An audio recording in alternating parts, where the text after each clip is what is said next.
জ্যামিতিক পদ্ধতিতে রুট 17 মান নির্ণয় করো।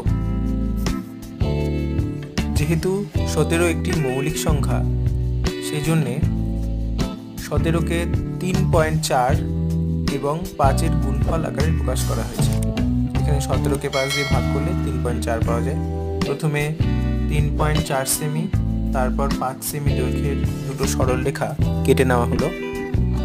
তারপর একটি বড় সরলরেখা এঁকে সেখানে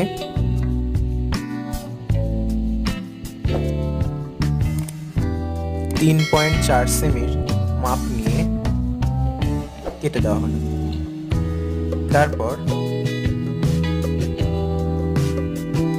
5 সেমির মাপ নিয়ে সেখান থেকে, যেখানে 3.4 শেষ হয়েছিল, তারপর থেকে 5 সেমি ওই সরলরেখার উপর কেটে দেওয়া হলো।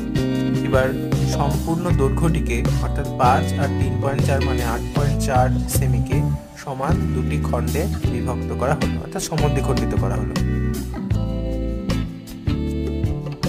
তারপরে দাগ টেনে দিলাম। এবার সমদ্বিখণ্ডক বিন্দু অর্থাৎ টি এবং এ কে ব্যাসার্ধ নিয়ে একটি অর্ধবৃত্ত অঙ্কন করা হলো, যেটা গিয়ে বিতে, অপর বিন্দু বিতে গিয়ে মিট করলো। এবার সি বিন্দুতে একটি লম্ব অঙ্কন করতে হবে। জ্যামিতিক পদ্ধতিতে যেমন আমরা লম্ব অঙ্কন করি, সেভাবে লম্ব অঙ্কন করলে